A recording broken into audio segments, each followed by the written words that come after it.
In this video, you will hear from the diary of Jimmy Green about his wartime experiences and how he came to remember events after the war. I was born on the 4th July 1921 in the city of Bristol, England. It had a long association with the sea, for the Cabots sailed from Bristol in 1497 and discovered Newfoundland. Bristol was also involved in the triangular trade, providing workers for the plantations in Virginia in return for the tobacco that the local manufacturers WD and H.O. Wills turned into the Woodbine cigarettes, so popular with British servicemen in the 2 world wars. Seeing ships from all over the world in the centre of Bristol gave me a longing to go to sea. My family spent their holidays in the 1930s at Weymouth, and it was there I saw the British fleet and went on board HMS Hood on a Navy day. As soon as war broke out in September 1939, I volunteered for the Royal Navy, but there were no vacancies. It was not until after the fall of France in 1940 that I was able to join the Fleet Air Arm as a trainee pilot.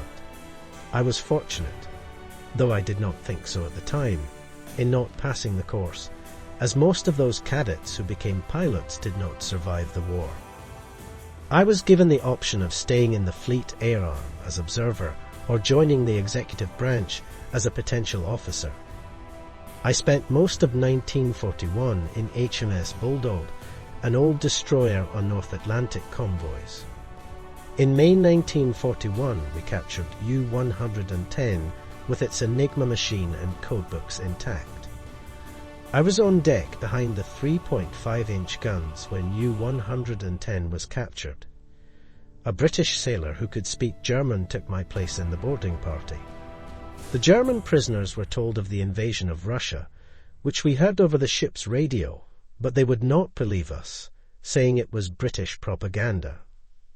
I spoke with one of Goebbels' propaganda officers, who was at sea for the first time. We spoke in French. He would not believe me. Life aboard HMS Bulldog was dreadfully uncomfortable. Above deck, waves as high as houses would crash down. I was often very cold, spending endless hours staring out to sea. Below deck, there were too few hammocks, so I had to sleep on a locker, tossed and turned by every movement of the ship, with seawater sloshing around everywhere. It was the worst year of my life. After being commissioned as a sub-lieutenant in February 1942, I opted to serve in combined operations and joined 24th R-Boat Flotilla. I was a keen sportsman, playing rugby, cricket and football. Being part of an assault flotilla allowed me to indulge my interest in sport more frequently. We were assigned to Lord Lovat's 4th Commando and took part in the Dieppe raid, and lost our flotilla officer when we ran into a German convoy. Early in 1944, I joined 551 Landing Craft Assault, LCA, flotilla at Plymouth as its divisional officer, otherwise known as executive officer, first lieutenant or second in command, and generally known as Jimmy the One. I joined the Navy as George and came out as Jimmy. 551 Flotilla was based in HMS Ceres, an old cruiser permanently anchored in Plymouth Sound to protect the dockyard and city from German raids. The Luftwaffe flattened the centre of Plymouth in 1940 and 1941, but the dockyard was virtually untouched. The German air raids ceased in 1941, so life on board HMS Ceres was peaceful. Our 18 LCAs were moored close to Ceres, and we were able to carry out exercises and use dockyard facilities to bring our craft up to operational standards. We also managed to play an occasional game of football against local opposition. We were really awaiting the arrival of SS Empire Javelin, our mothership, recently built in the USA and converted to a landing ship infantry, large. It was manned by a merchant navy crew and had davits equipped to hoist our LCAs on board. The Javelin spent a few days in Plymouth where we worked out operational procedures for hoisting and lowering the LCAs with mixed ARN and MN crews. After a short stay in Plymouth, SS Empire Javelin sailed to Scotland and anchored in the Holy Loch north of Dunoon. Here we came under the orders of a Commodore of the US Navy. The Javelin carried a Royal Navy lieutenant as liaison officer between the US Navy, Royal Navy and Merchant Navy. He was the senior naval officer transport and known to all of us, unfortunately, as Steno. He had received from the US Navy 2 manuals entitled From Ship to Shore, Volumes 1 and 2. He passed them to the flotilla officer, Alt Freddie Grant, who passed them on to me to read, learn and inwardly digest. The books detailed the procedures for taking troops on the landing craft, which circled off the troop ships until such time as they were called in to load their passengers from scrambling nets. We took part in a couple of exercises using these procedures with limited success. The LCA had a crew of 4, a coxswain, 2 seamen and a stoker in the engine room responding to a telegraph and voice pipe operated by the coxswain. The LCA had 2 petrol engines fueled by 100% octane, which it gobbled up rapidly, giving a comparatively short range. It was also not designed to go round for a long time in circles, and I was made aware of the discontent of the crews, particularly the stokers who had bells constantly ringing in their ears as coxswains tried to maintain station. I wasn't particularly happy circling around the rear of a transport waiting for my number to be called. I conveyed my criticisms to the flotilla officer and cenote, having doubts about the system working in the English Channel in the night and in a possible gale. My arguments were accepted, and it was decided to invite the Commodore to lunch aboard the Javelin to discuss our problems. I assembled a colour detail complete with bosun's whistle to pipe the Commodore aboard. He duly arrived on time, acknowledged the presentation of arms by the colour party, and greeted us with a "Hiya boys. Where's the bar?" He later agreed to our method of having troops loaded on board the Javelin, loading them into LCAs at the davits and lowering them into the water. We found that troops normally preferred this method rather than using scrambling nets. We continued our training in Scotland, exercising with troops both by day and night. The Javelin did sail south to take part in Exercise Fabius on Slapton Sands. Live ammunition was used in this exercise, and my first wave had little time after the ceasefire to make for the shore. At the given time the bombardments ceased, and we made full speed for the beach. As we neared the shore about 10 minutes after ceasefire, we were straddled by a salvo of 14-inch shells from US Texas, which missed our craft but soaked most of the occupants. Observers reported that we were all sunk, which gave rise to rumours over casualties. There was of course another action off the Isle of Wight during the earlier Exercise Tiger with the landing craft for Utah Beach, when E-boats got amongst the convoy of troop ships making for Slapton. Early in June the Javelin arrived at Portland, and we took on board from Weymouth Harbour the 1st Battalion of 116th Infantry Regiment, 29th Infantry Division, along with other support units. They were a friendly but shy bunch of fresh-faced country lads who must have felt at home in Ivybridge, a small town in Devonshire, where they had trained for the invasion. There were a series of briefings at the pavilion in Weymouth, and I had a separate briefing for my particular assignment. I was the leader of the first wave, and it was my task to land a company of 116th Infantry Regiment at Veerville, Sur Mer at 5:30 on 5 June. We were referred to in the flotilla as the suicide wave, something that we felt with pride represented the danger we faced rather than the prospect of casualties.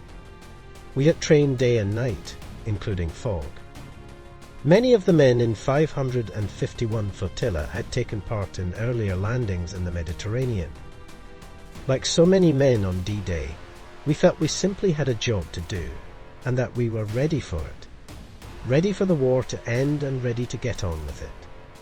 When troops were aboard the Javelin, it was very cramped and the bar was closed, so we were ready to get the troops off the ship too. I had 6 craft of 551 Flotilla under my command, plus 2 LCAs from HMS Prince Charles, carrying 2 platoons of C Company 2nd US Rangers. They were to come to the Javelin and tag onto my right column, then come into line abreast on my signal, so that we all landed at the same time 5:30 on 5 June.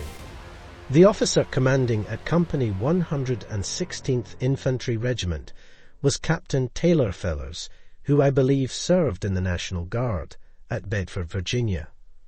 He was a very serious, thoughtful officer who seemed a lot older than our sailors who were in their late teens or early 20s.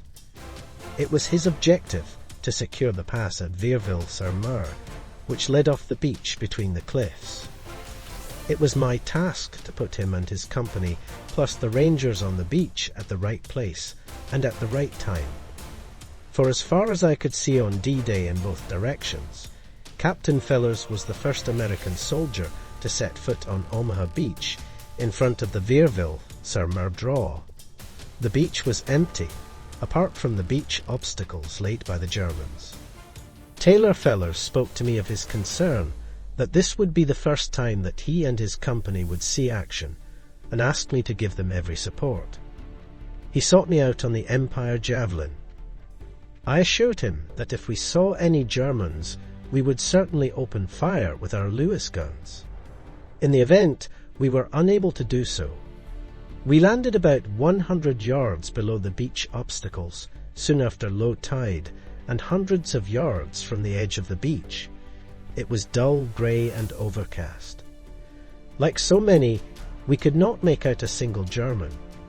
We knew they were there, but we could not see them. With the LCAs rocking up and down on the surf, we were in more danger shooting down the American troops in front of us. The Javelin sailed from Portland Harbour on the evening of the 4 June 1944 in the teeth of a gale. A few hours later we were recalled to Portland Harbour as the invasion had been postponed for 24 hours. Each hour was amended to 6:30.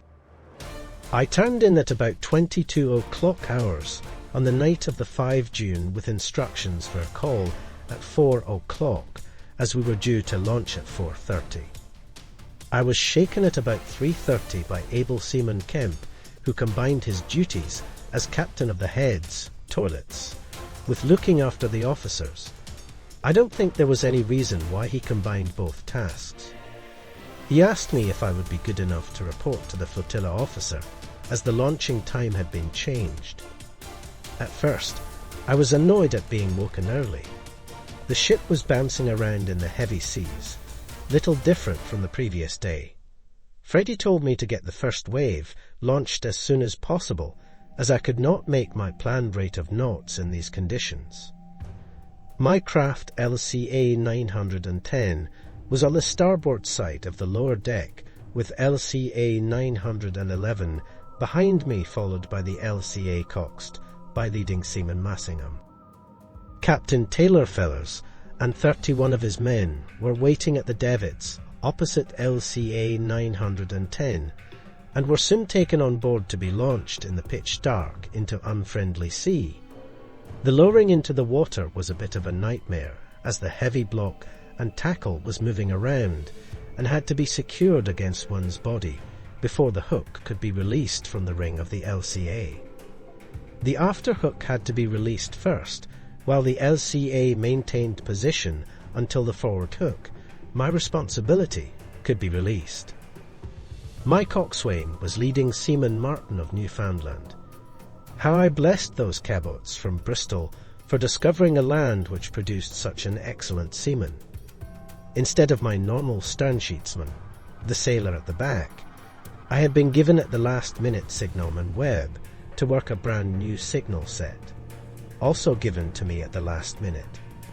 Webb was delighted to be given the opportunity to see action instead of manning the signal station in the Javelin. As LCA 910 was being unhooked, we were hit in the stern by LCA 911, and the stoker told the coxswain through his voice pipe that we were taking in water in the engine room. I had to clamber through the troops to the engine room, only entered through the stoke hole on the after deck. After a discussion with the stoker and Webb, we thought we could keep afloat if Webb, sitting at the open stoke hold, used a hand pump at its maximum. After this minor diversion, we found the American patrol craft, which was to escort us part of the way to Veerville. We set off in 2 columns of 3, like Nelson at Trafalgar, with LCA 910 at the head of the starboard column, and my second in command, Sub-Lieutenant Tony Drew, at the head of the port column. There was no sign of the 2 LCAs from HMS Prince Charles, so we set off without them. In fact, they were close behind us on my right flank, but I could not see them in the dark. I had been aboard the US patrol craft after Exercise Fabius and had seen its radar, which was far more accurate than my magnetic compass.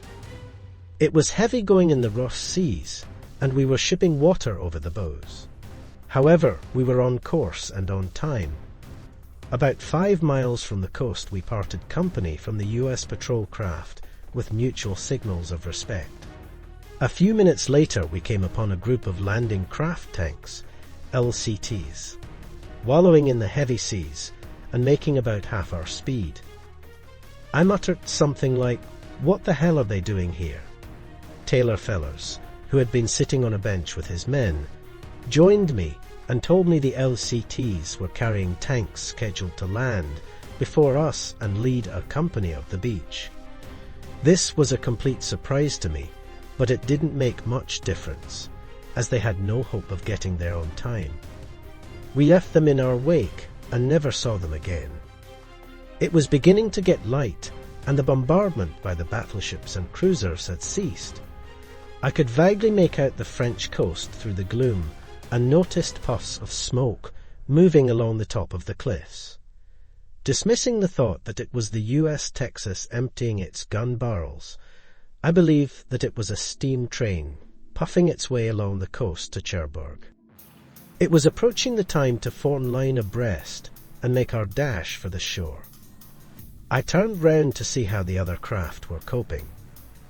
I was just in time to see the bow of LCA 911 dipping into the sea and disappearing below the waves. I believe 911 had been damaged during the collision with 910, whilst lowering the boats from the Javelin. All the crew and soldiers had life jackets, and I could only hope they would keep everyone afloat until I returned. It goes against the grain for a sailor to leave his comrades in the sea, but LCA 910 had no room, and our orders were explicit that we were to leave survivors in the sea to be picked up later. It was essential to land on time. A few minutes later, as we neared the shore, I picked out some nasty-looking pillboxes and hoped they were not manned. A group of LCTRs, tank landing craft carrying rockets on their decks, came up behind me and launched all their rockets woefully short. Not one came anywhere near the shoreline. The heavy swell must have played havoc with their range finding. I remember shaking my fist in anger. I then gave the signal to form line abreast and told Signalman Webb to stop pumping and take cover. Martin pulled down the cover over his head and was guided by me through slits in his armour-plated cockpit. I was watching a particularly menacing-looking pillbox at the mouth of the Veerville, Sir Mur drawn in my binoculars, and thinking that if it was manned we were going to be in trouble. There was a loud bang in my right ear, and I turned to see a LCG, landing craft gun, blazing away with its 4.7s and scoring direct hits on the pillbox. I wished it could have stayed longer, but it disappeared as quickly as it had arrived. I had no idea we were getting support from other landing craft. One of the LCAs in the left flank was hit by an anti-tank bullet, passing through the armor plating on both sides of the boat and catching one of the American troops, who was very badly injured. Now we were alone, at the right beach at the right time. Taylor fellers wanted to be landed to the right of the pass, and the other 3 boats in the port column just to the left of the pass. We went flat out and crunched to a halt some 20 or 30 yards from the shoreline. The beach was so flat that we couldn't go any further, so the troops had to go in single file up to their waists in water and wade to the shore through tidal runnels.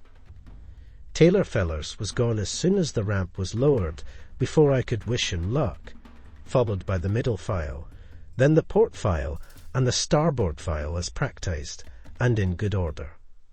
They all made the beach safely and formed a firing line at a slight rise.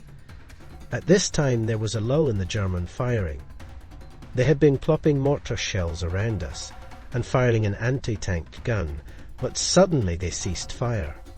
A German veteran told me recently that they had been ordered to preserve ammunition. They had been ordered to wait until they had a clear target within range. The beach was very wide. About 100 yards from the shoreline were some obstacles. We knew the beach was mined, and this was why we landed at low tide. About another 200 yards further on from the obstacles were the dark cliffs, where the Germans were in their prepared positions. In my briefing, I was told that the beach would be bombed the night before, and there would be craters where the advancing troops could shelter. The beach was flat as a pancake with not a crater in sight.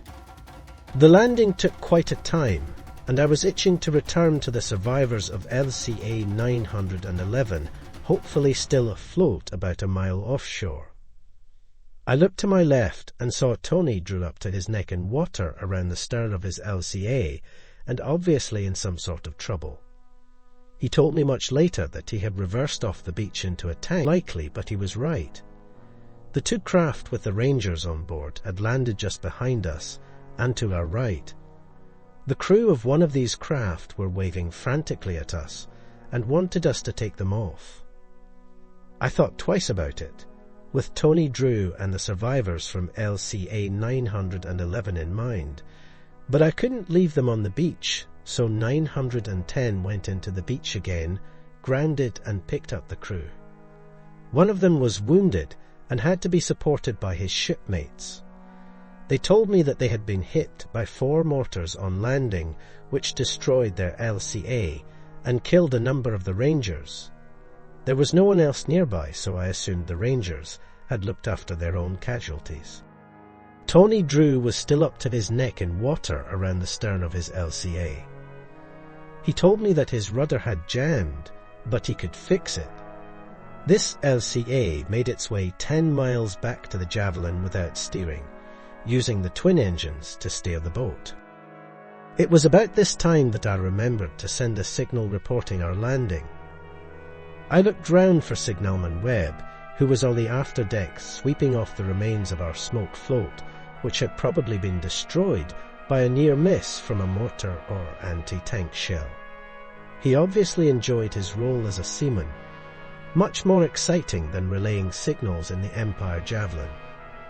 We sent a signal to the effect of, landed against light opposition. We formed up again and set off to find the survivors of LCA 911. They were still bobbing around in the heavy swell. I was told that the crew of 911 had been picked up by a patrol craft, which then made off at speed with Petty Officer Stewart hanging onto a rope. His arm was later amputated, and he was invalided out of the Navy. We managed to get everyone on board with some difficulty, as an exhausted sodden soldier carrying a vast amount of kit is very heavy to lift.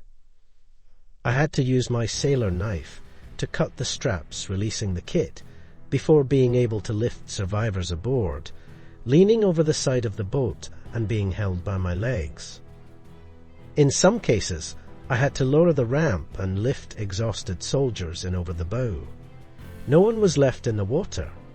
Years later, I was informed by survivors from a company of 116th Infantry Regiment, which the signalman had downed, weighed under by his signal equipment.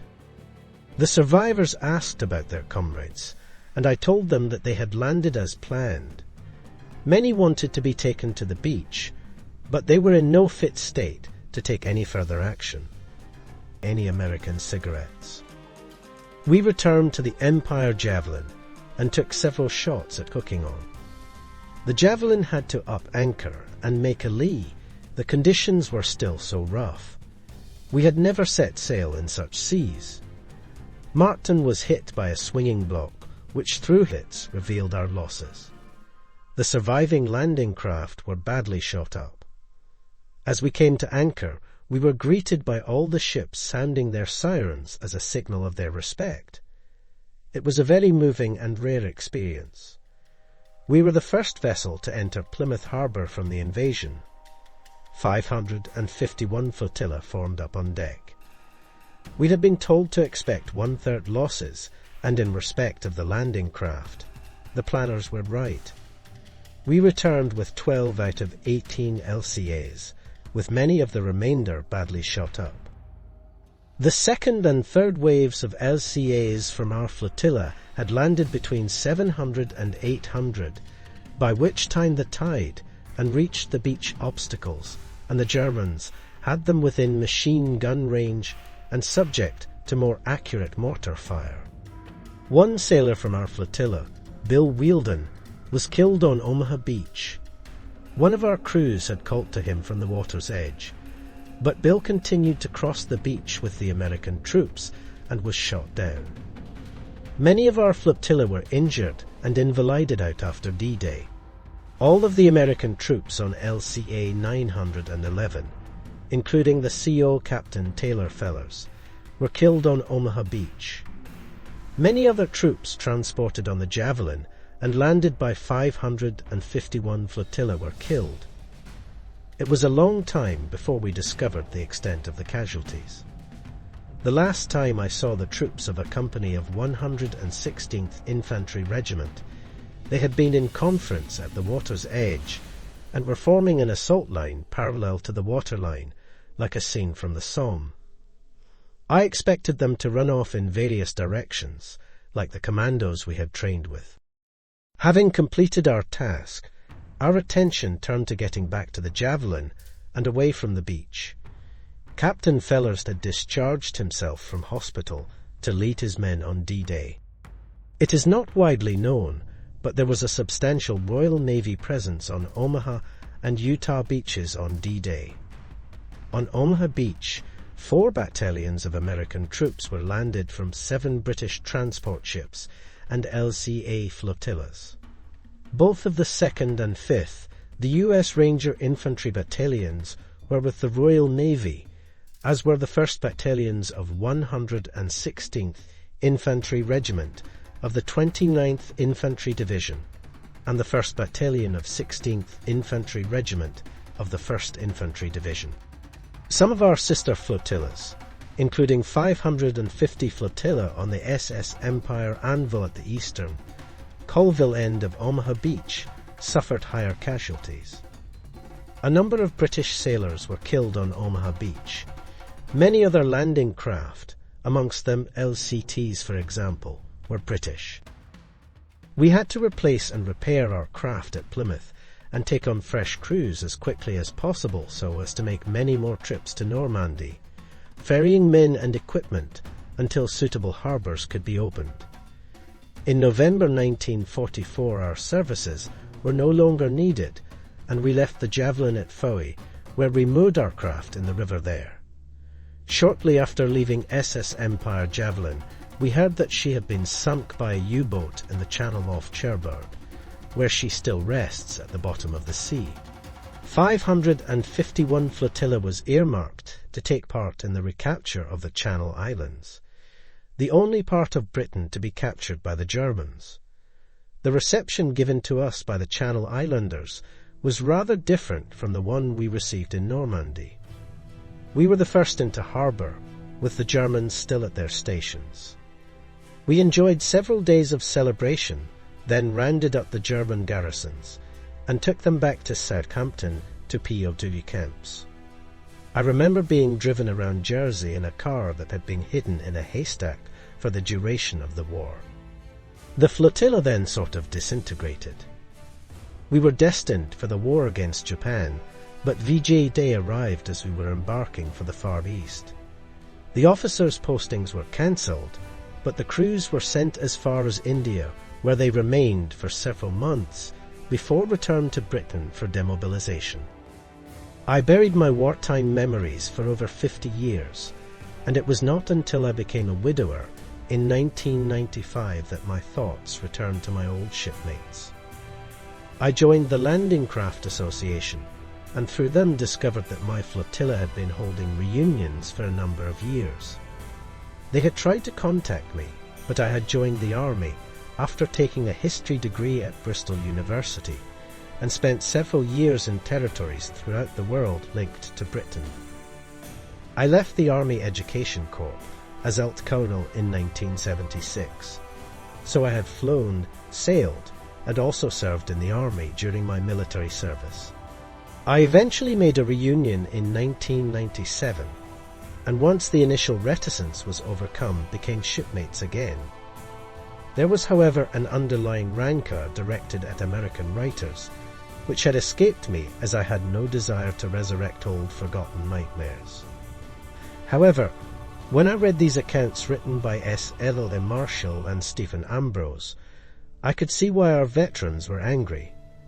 These two writers had no idea what occurred at 6:30 on D-Day, so invented some cock and bull yarns to cover their ignorance. According to these writers, reluctant British coxswains had to be persuaded at the point of a Colt 45 to land their soldiers on the beach, including the boats under my command. If these two writers had bothered to study photographs of LCAs, they might have noticed a box-shaped turret forward on the starboard side, up front right. This armour-plated turret enclosed the coxswain where he controlled the LCA, well clear of any Colt-toting mutineer intent on assuming command. I can personally shoot down another flight of fancy dreamt up by Marshall and repeated by Ambrose, who describe how the lead craft, mine, with Captain Taylorfellows and 31 men aboard, was struck by a German weapon, AV-3 perhaps, which vaporized the LCA and all of its occupants before it could reach the shore. As Taylorfellows and his men all landed safely and were later killed on the beach, one wonders how Ambrose could write such fiction. The body of Taylorfellows was found on the beach and brought back to the USA and buried in Bedford Cemetery. I laid a wreath on his grave on behalf of 551 Flotilla when I was privileged to attend the dedication of the memorial gate at the magnificent D-Day Memorial. A bare minimum of research was all that was required to find out how Taylorfellows died and where he was buried. Matters were hardly improved by the film Saving Private Ryan. I have no objection to the film as such because it wasn't a documentary and Spielberg can use his remarkable talents to portray a story. But when asked by a BBC interviewer why he did not show any British involvement, he replied, "This is a film about Omaha Beach. There were no British on Omaha. There is no role for the British." Spielberg also claimed that historical accuracy is the bedrock of films such as Saving Private Ryan. He follows the tradition of Marshall, who wrote in an article Normandy was a great American victory. Perhaps it was all a bad dream, and I was not there. Saving Private Ryan depicted C Company of 2nd Ranger Infantry Battalion landing on the Dog Green sector of Omaha Beach. Their 2 British LCA landing craft and the 6 LCAs carrying a company of 116th Infantry Regiment of the 29th Infantry Division of the Army of the United States of America came under my command at that exact point and time. I was British then, as were all of the hundreds of other British sailors landing American troops on the morning of D-Day. Denying the presence of the Royal Navy on Omaha Beach or dishonouring them was a gross injustice. On a more serious note, Omaha deserves a place in American history. Those who died bravely at Omaha deserve to have their death recorded accurately. We who survived owe it to them. We owe it to those who served in World War II to remember their stories, like mine, and we owe it to them to remember them accurately, as they actually happened. As Lieutenant Ray Nance, a veteran of and second in command of a company of 116th Infantry Regiment, put it, we were with the British. They were the best. Thank you for watching this video. Please hit the subscribe and like button to help support this content. If there are any specific military stories you would like telling, please let me know in the comments below.